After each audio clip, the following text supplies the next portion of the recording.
So I'd just like to firstly give a warm welcome to our panelists for building organizational culture. Please give them a huge round of applause.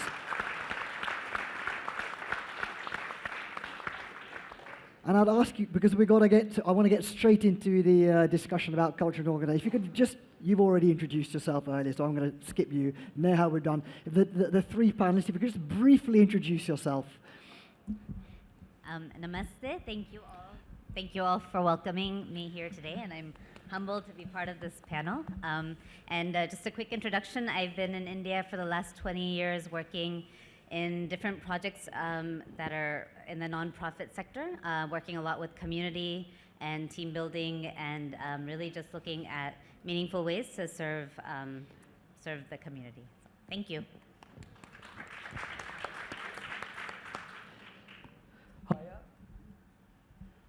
Hi. Hiya, I'm Bryn. I think probably most of you know me because I'm such a great singer. I've been with O2H now for just under a year. I obviously work out of the amazing Hawkston House. You just saw a video of it there. And I wasn't at the board meeting yesterday, unfortunately, because I was a little bit ill. But I wanted to say then, and I want to say it now to you guys, that I'm very privileged to work at such an amazing place. And the reason I work there is because of all the hard work you've done over the years, with O2H. If it wasn't for that, I wouldn't be working at such an incredible place. And I know you've got new buildings coming along now at O2H, and I know they're going to be just as good, because there's a gentleman over here that's sort of driving that. So I just wanted to say that first. But I'm Bryn, I'm a biologist, and I work at O2H. Thank you. I am Dhinal Shah. I'm by qualification chartered accountant and lawyer. I was heading EY Gujarat practice for last 13, 14 years, and I just started my own legal practice to become a lawyer. Fantastic. Welcome to all of you. Thank you very much. So I'm going to jump straight into the most probably tricky question for this panel. What is meant by culture, and how do you define culture? To you first, Sandy.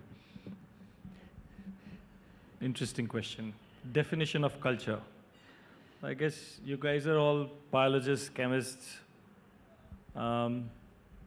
Culture is something that grows from nothing.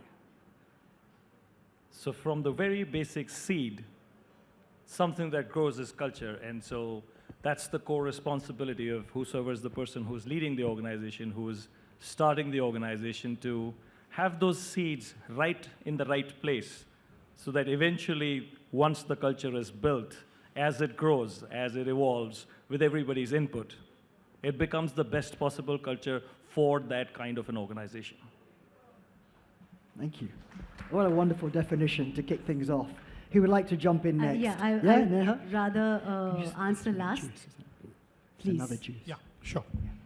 I would believe culture means all about your values, your ethical conduct, and like in a medical language, you use the word cultural taste, where you go to the root of the problem, and your values, your conduct, and particularly when people have certain way of behaving, and particularly on the hypocrisy side, it does reflect a culture from the family, from the society where you are grown, and a part of the life and a society.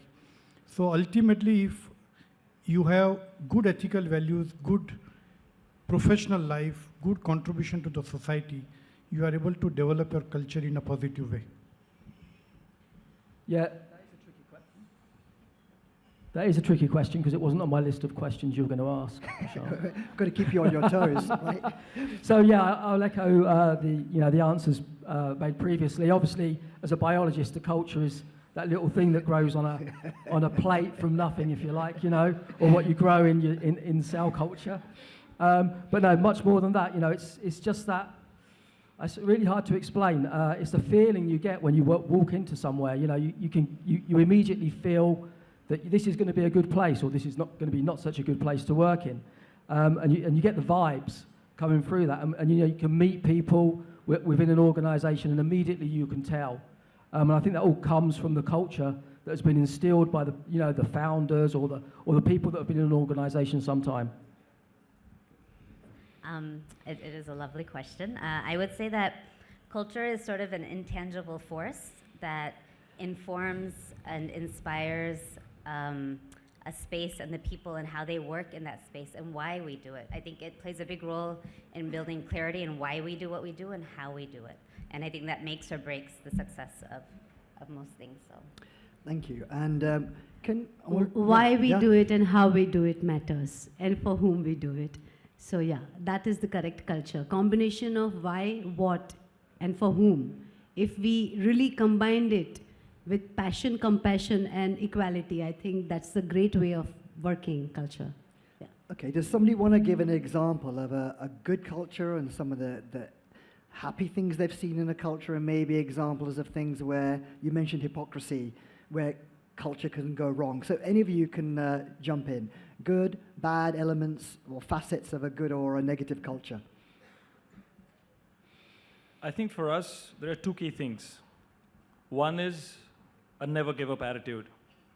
You can't say no till the time you have tried everything within your capability. That drives us. And I think the other thing is basic honesty.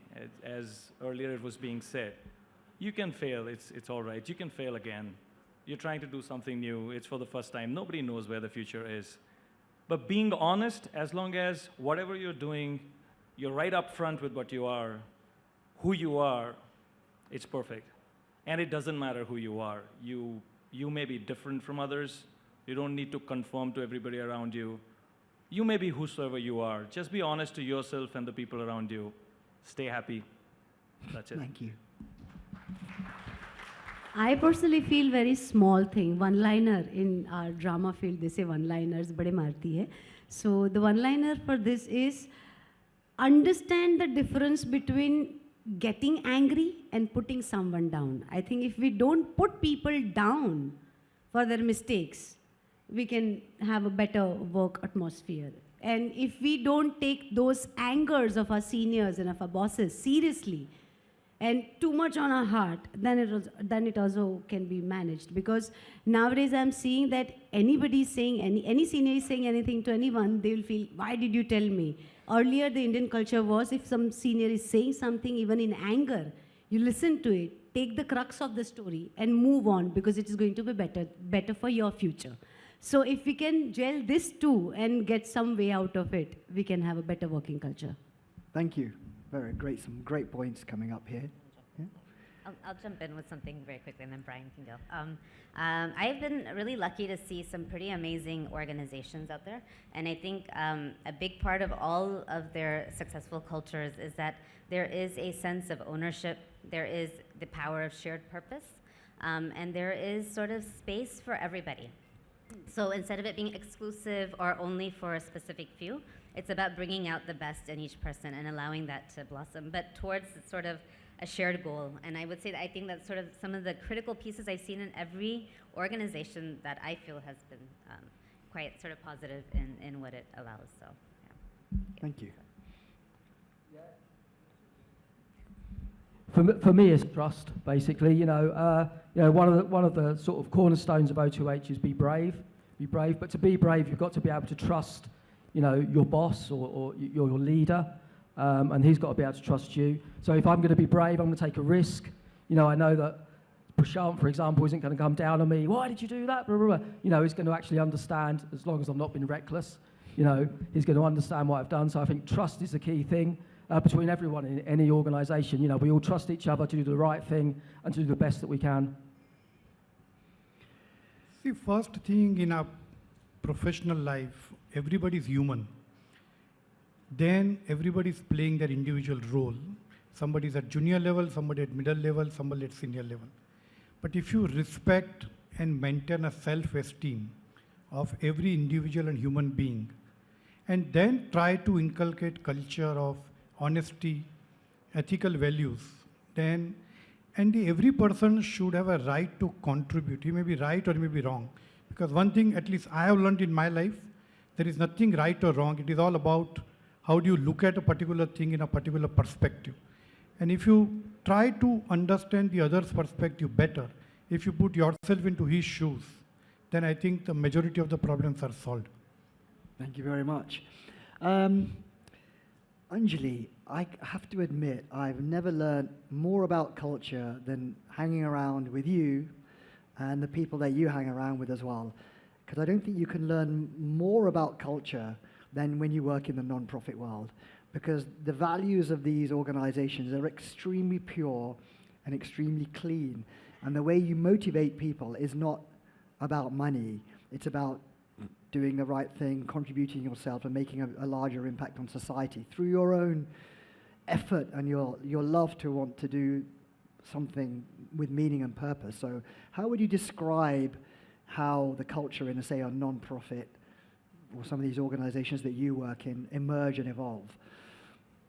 Okay, that's a good question, Prashant. So I would say that I would go back to the shared purpose piece of it. I think that's really important, having this sort of goal that everyone's walking towards and feeling a sense of ownership over it. So whether you're sitting at the desk or you're in the field or you're volunteering or you're supporting it through contributions or donations, that I think really brings everything together. And it doesn't really matter what your background is, because when you see that you're contributing to that, I think it really pulls everything together. The nonprofit world is a lot about intrinsic motivation, right? And the beauty of anything when you're serving in any capacity is that you get to see the fruits of it sort of in front of you. And I think that's often a motivating piece in the beginning when people join the world. And then you also have a much longer vision to understand that, you keep going. So that's one big part of it. Another piece, I think, are the people who anchor these spaces. So it's not just about the founders, it's not just about sort of the senior members, but every person who comes in there and feels like, hey, this is my organization, when they practice a certain set of values and they really anchor the space, that is really powerful, because anybody who comes into that space can't help but feel moved to bring that into their lives and into the work they're doing. And I think that's probably, in my humble opinion, one of the most important elements. Thank you so much for that. Yes. Thank you.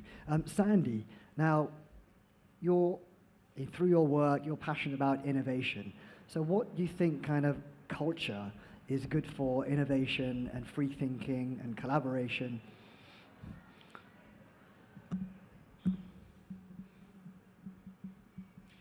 That's a difficult question in the Indian context. We are so tuned to our right and wrong, and you rightly said that there's nothing right or wrong. We, in our context, the way we are brought up, we are so tuned to this is right and that's wrong, starting from our religion.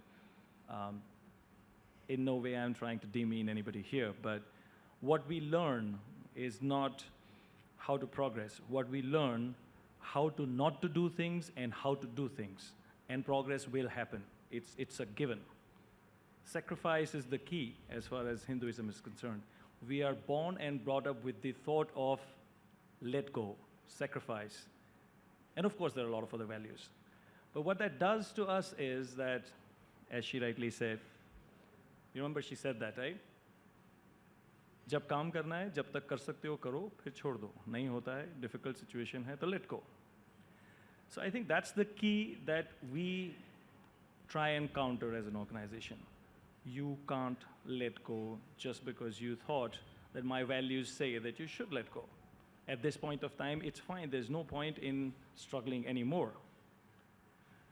So for innovation, you have to iteratively keep working and keep working and keep working without knowing, is it 5 more iterations, is it 20 more iterations, or it is 5,000 more iterations. And when you don't have that visibility of how many more iterations, processes are the key that can help you continue to work. Your understanding and your guesstimates as to how many more iterations you need before you can conclusively say, yes, this is possible, or no, this is not possible, eventually becomes the key. So keep the emotional side aside, keep the thought from within that comes, oh shit, I may not be able to do it. The biggest problem with most of us is this thought. Is it fear? Do you think let's say as a culture, we're taught, almost like what Neha was saying, you're from your parents, don't do this, these bad things are going to happen. Is that anti-creativity, anti-innovation, or is that fear a necessary element of caution? I think all philosophies are based on either fear or love. More of them are based on fear. You remember those photographs where when you go to heaven and when you go to hell, what happens? And when you, as a child, when you're used to seeing those, it is enforced in you that this is wrong and you should not do it. And what is wrong? In my childhood, failure is wrong. You can't fail in a class. You can't fail in a subject. You essentially can't fail in anything. And in India, if you fail in something for the rest of your life, you failed in that thing, right? It's difficult to rebuild after failure. And I think that is something that you have to let go if you have to innovate. That's the core, right at the core. Failure is learning versus failure is, oh shit, something bad happened, I failed. Dinesh, you've had a long career, you've seen a lot. How important is it to kind of unlearn something when you've learned something and you still need to learn it? So Prashant, learning, unlearning and relearning is a cycle, and everybody, either as a professional or as a human being, one has to change with the time. Before 20 years, the technology was not there, but today everybody has to use the technology. So similarly, in any professional life, I have learned that if you do your work with passion, commitment and sincerity, with all honesty, I don't think nothing can stop you from growth. And if you do not know, please go to your senior and ask him a frank question. Can you teach me? Can you help me to find out an answer? And I would put it 99% cases, a senior will help, will try to develop his habit so that he is able to find an answer on his own. And second, I believe that the word no is important, but you have to use at an appropriate place. If somebody gives you some work, don't say no. But yes, if you don't have an answer, even after doing this, you should go and tell him that I don't know this, but can you help me? So you should have that internal courage also to say that I don't know this thing and please help me. Thank you. Bryn, you've worked in the academic sector, you've worked in the business sector, small biotechs. What's been your experience of the facets of different cultures that you've drawn from each one? Yeah, so I really I've not had a job I haven't really enjoyed. So I've been very lucky in that respect. But I'd say there is a difference certainly between sort of small biotech and the business side and academia. And it was quite an eye-opener for me because I went into academia. The first real academic position I held was about 13 years ago, so quite late on. And I was actually very shocked at the way the lab was operating at that time. So I was brought in as part of a small team, which was almost like a small biotech company within a larger academic group. But there was these postdocs that would strut around, and they were the number one person, you know, and I was going to be the first author on this paper and that paper. And there was a real sense of like, it was aggressive, and it was quite shocking, I found, to be honest. And these are the guys, these were the postdocs. They were looking to become PIs, so they were having to publish papers, you know, they wanted to progress their careers. But even so, I'd heard, I didn't actually see it, but that a couple of the guys had come to blows in the lab. And I was like quite shocked. And what happened is, so these guys were also responsible for looking after the PhD students. So the PhD students were learning from these kind of quite aggressive, strutting people.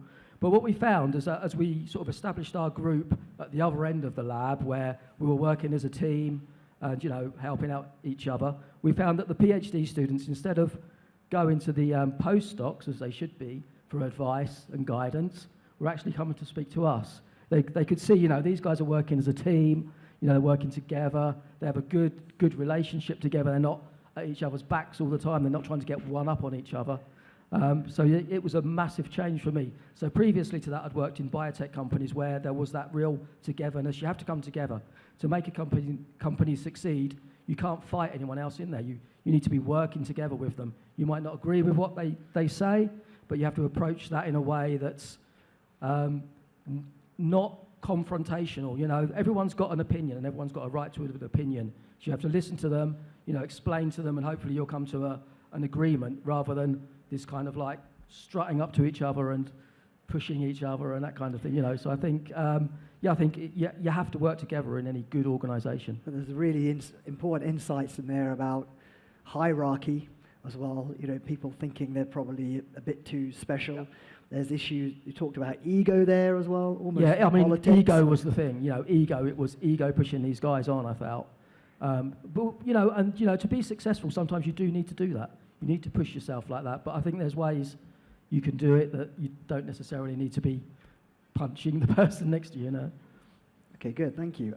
Neha, the world of the media, performance arts, showbiz, can you describe the culture on set? You've been there 12 years, so obviously you've clearly all got amazing chemistry between you. So how would you describe the culture on set, behind the camera, between all of you, actors and the entire production? There's a lot of people there. For an artist, culture matters a lot, but we have a different culture. Like we all come from different culture. So how to find one and work together is passion, honesty, as they all included those words in their speech, in their way of answering. But for an artist, like if you meet any sculpturist, any sculpture artist, any painter, any actor, so especially on the sets when we come from home and meet each other there at the workplace, we become clay mentally, we are one. And we have to deliver this 22 minutes or 12 minutes or 16 minutes of session in 2 days. And those 12, 16 and 20 minutes looks only 20 minutes. But if we work for 2 days, full 12 hours of session, we get those 16, 12 or 20 minutes output. So in that, if you have time to keep our heads high and have problems, then you will be seen. Where you have to cater yourself along with emotion and make it materialistic as well as make it financially correct. So in it, you have to be mentally like a clay. You have to merge into each other's thought process.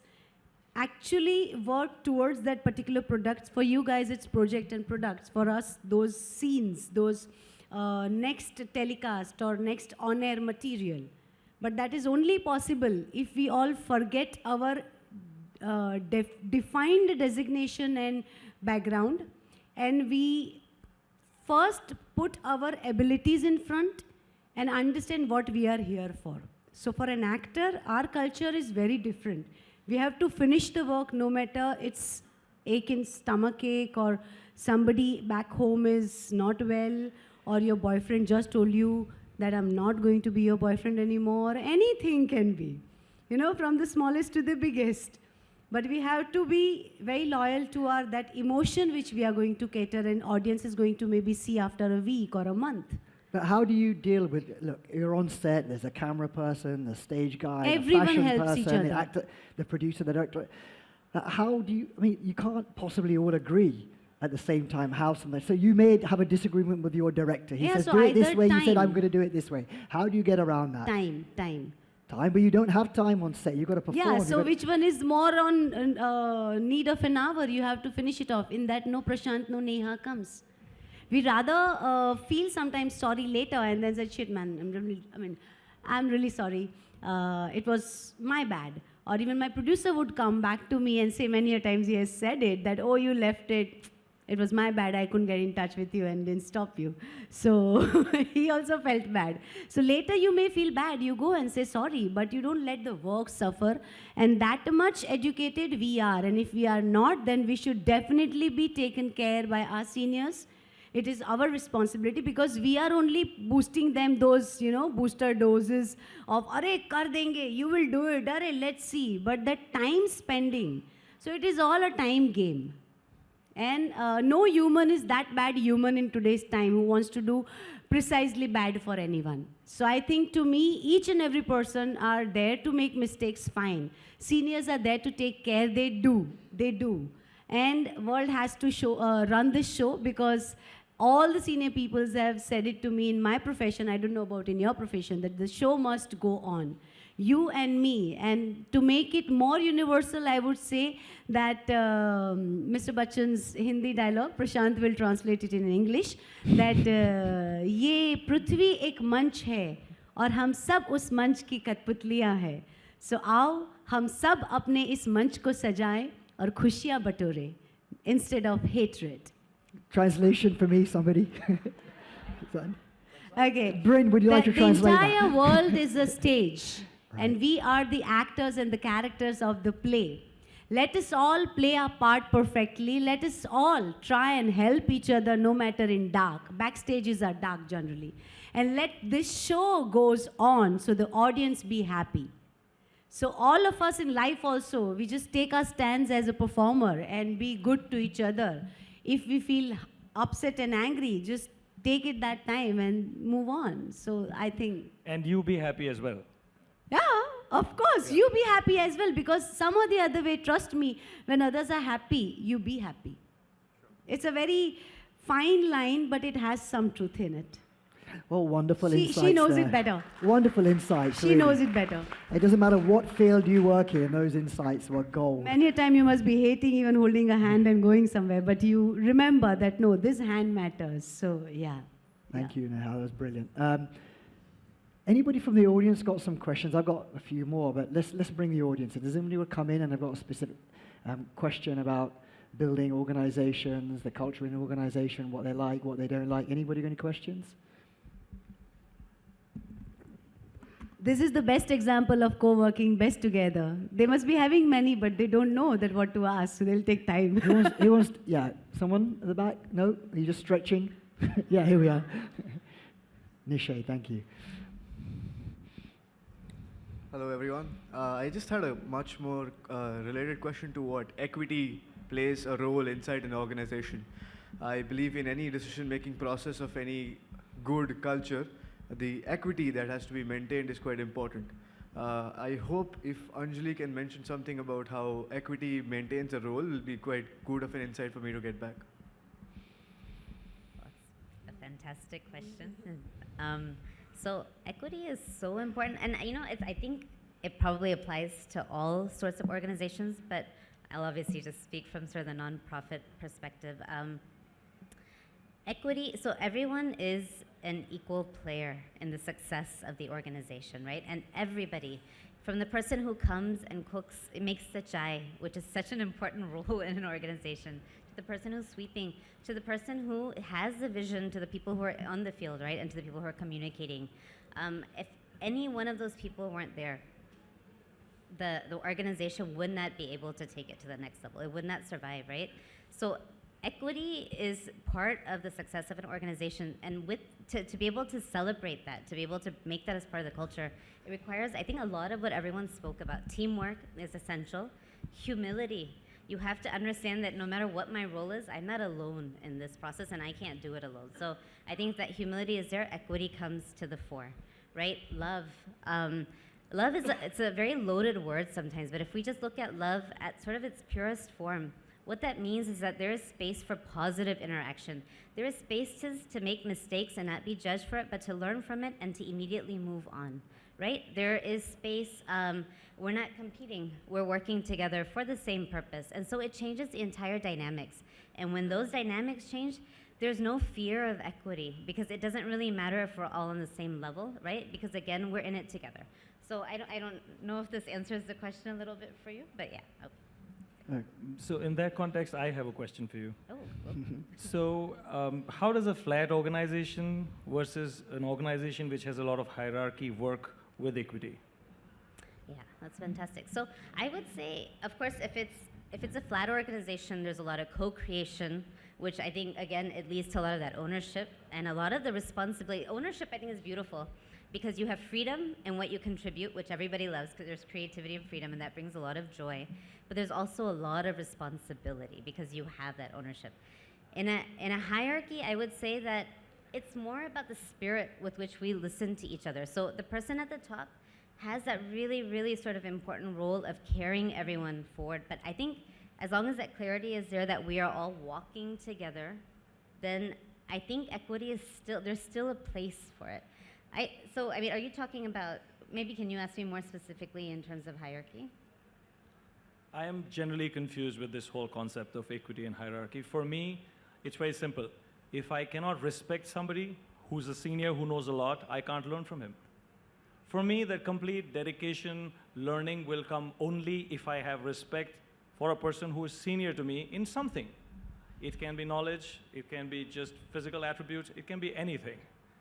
And if I don't have that value and respect in terms of equity, and if I start treating that, oh, this person is like my equal, I don't know how to build that value and respect that I learn everything from that person. So for me, this has always been conflicting in my mind, and I'm yet to find answers. But for me, if I have to learn, I need to respect. If I need to respect, I need to have the person on a pedestal that's higher than me to be able to grab everything from him, listen, and not just try and counter everything considering that I am an equal or a parallel. I may be wrong, guys. That's my opinion. That's a great point. Yeah, do you want to jump back Can I into that? just Yeah. kind of respond Yeah, a little yeah. bit? I mean, that's a fantastic question. So equity doesn't necessarily mean equal roles or equal privilege or just equal responsibility. I think equity is about understanding that everybody has value, right? Whether it's your gender, your experience, whatever it is, because it's really when those dialogues are happening across, whether it's flat or whether it's a hierarchy, that's where a lot of that innovation happens. So I feel like I agree with you. Without the respect and giving, being humble enough and willing enough to learn from the person who is leading the organization, the seniors who've come before me, the people who have their experience, it would be it wouldn't be right for the organization. But as long as I see that each person has value, which is what I would equate with equity. So I don't think equity is equality, is basically all I'm saying. So I think that's a great question that you're asking. But I'm sorry. In normal context, I will agree with you. But when you are talking about innovation, you are in a future where you don't know what you don't know. And when you don't know what you don't know, anybody can be right. And at that time, you can have a conflict in terms of, should I listen to this person or should I not? And somebody has to decide, are we moving ahead in that direction or not? Because it's huge cost, and you are also evaluating equity. So when you have a structure where everything is clear, it's a production department, it's a manufacturing, it's design, and so on, and deliverables are understood, I would understand and value what you're saying. But if the future is, I don't know where the future is, how do you decide? Who decides? There's a lot of really valuable points there and a lot of thought-provoking points. But I'm just going to push the conversation onward to the next bit. Sometimes an organization culture or design, the circumstances, the ecosystem, the environment can change. How do you shift, an established culture from to a different requirement? It may not work. I mean, Dinesh, you've worked in a huge organization. Did you sometimes find that the organization culture and design was appropriate for the circumstances? And then how easy was it then to try and shift it? So I think as a human being, if you are adaptable to a change, then any new circumstances or different culture in different organization, it will help you to get adjusted to the culture. The basic values, ethics, honesty will remain the same. It is only about how do you adjust to the ecosystems of a particular organization. And if you adjust to and accept a change, if you try to resist a change, then it will create challenges for you rather than for an organization. Because organization will find somebody else who is better placed than you. So if you are mentally ready to adapt the change, to adjust to the ecosystem of a particular organization with basic fundamentals remaining the same, I don't think it is difficult. Good. We're just going to play a video at the moment. If you could just run the video. And we're just going to come back to the audience about some questions. Just play the Hawkston video.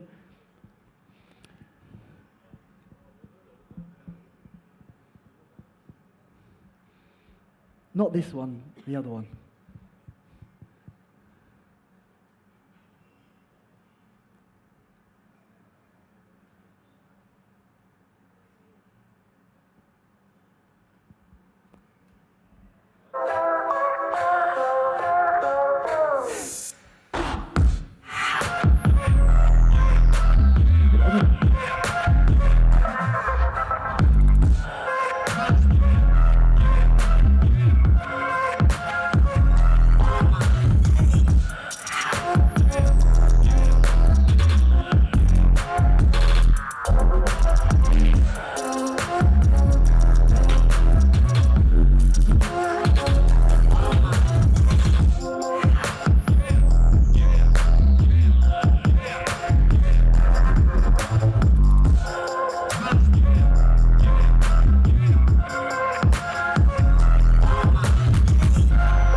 Thank you for that. Just a question to you. How much do you think, this is our newest, thank you. These are kind of our new UK headquarters, which have recently renovated an old building, and we put a lot of love and care and passion into it. Yes, it was a joy to renovate the old building, but more than that, we felt we were setting a marker for the culture of the organization. So how much do you think that context and environment can influence culture? Very interesting and very nice setup, I would say, brilliant. But to answer this, in Ahmedabad, you can look at Indian Institute of Management, and you can look at NID. So if you go to NID on the second floor, everything is glass, all studios are interconnected, huge, large, open spaces. So by the time I would reach product design studio, I have passed through the animation design studio, I have passed through the graphic design studio, I know what people are doing in glass. Because the expectation is that you imbibe it all, because as a designer, you need to kind of know something about everything so that when you're doing whatever you're doing, you can bring in ideas from all over the place.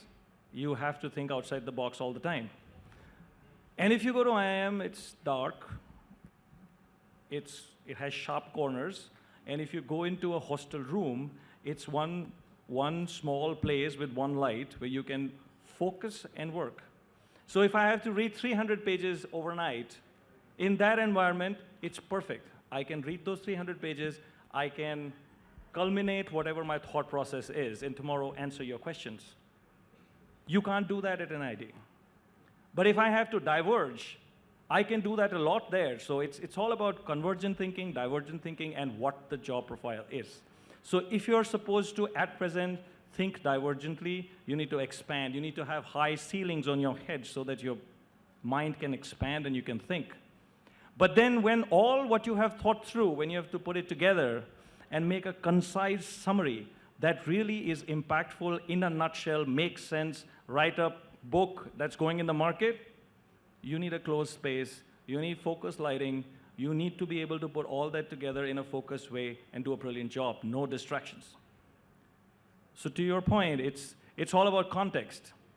So it's a great building because in that environment, in those spaces, people really need to work in a focused way and come up with something that becomes meaningful. Thank you. Does anybody else, last question from the audience, does anybody, yeah, thank you. Ooh. You may share it. Mic is coming to you. We're sharing. This is wonderful. Thank you so very much. My question is that in organizations, a lot of people in today's changing world are coming for different reasons.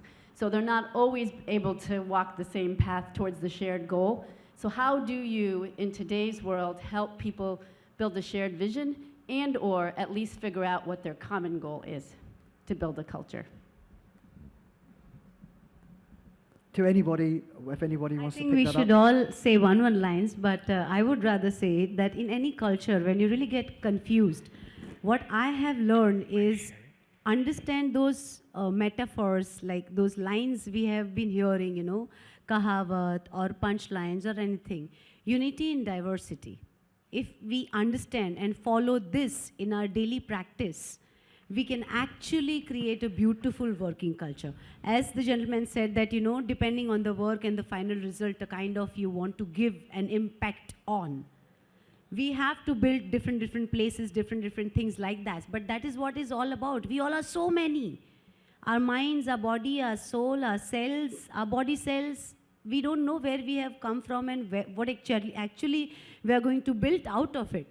So if I can give you one consideration that, okay, if she's like this, then no matter what she is, but if she's happy and helpful to this particular work, then whatever she or he is. So let us all try and understand the old school values, which we are unknowingly, not only Indian values I'm saying, old school civilization values are also values, old school countryside values are also values. If we put that into modernization and the way of different culture working, I think things can really be easy. And seniors, juniors, we all are one. Today you shout, tomorrow I may. Forgiving is the best medicine, you know. Is Sherin here? Where is she? I can't see you.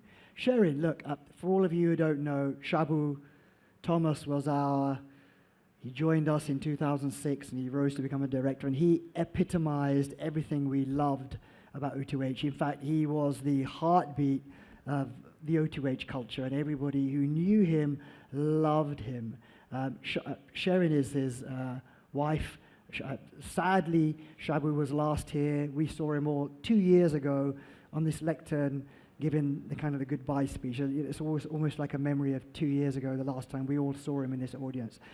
Sherin, what would you like to say about Shabu, culture, organizations? Would you just like to give us, firstly, give a huge round of applause to Sherin.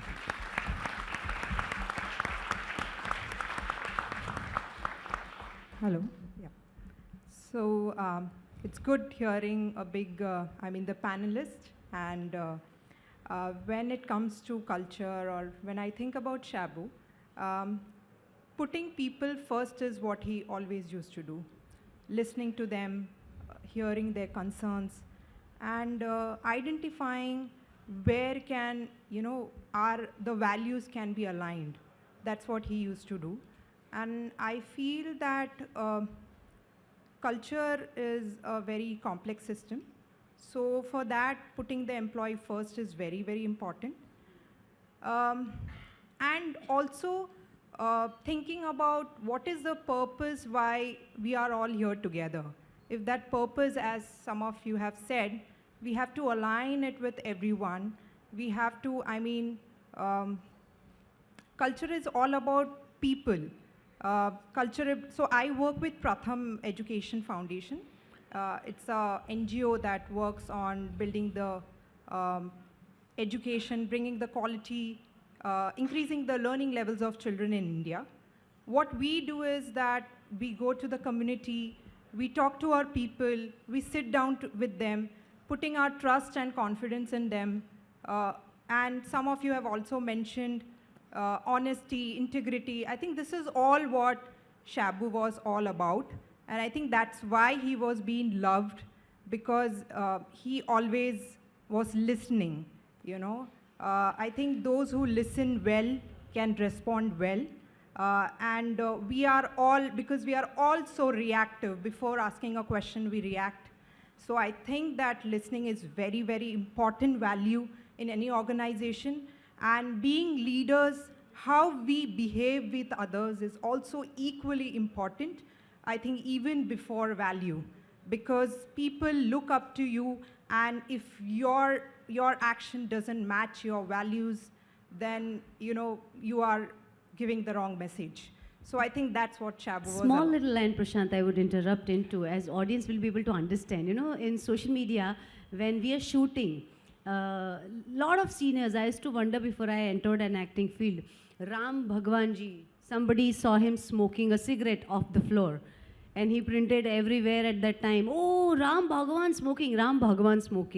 Okay? It's perception. Sometimes if you get angry also fine, but what that anger was for, and as she correctly said, person matters, not the placement where they are coming from.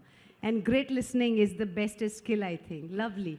Many a time happens when we dress up and we're fighting, and some crowd, they would come and click a picture, बोलते अरे देखो वहाँ पे तो झगड़ा कर रही थी, यहाँ कैसे मुस्का रही है?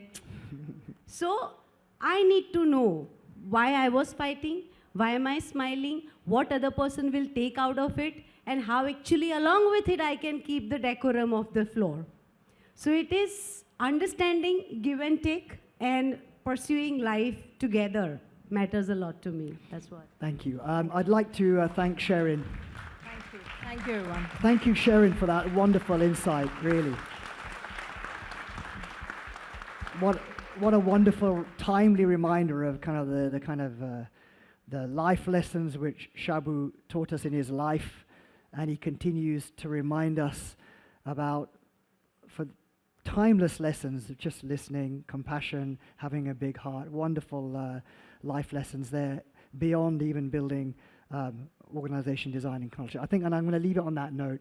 I'm going to let Sherin have the last word on this panel discussion. And with that, I'd love to encourage all of you to give our amazing panelists a huge round of applause and thank you. Wonderful discussion.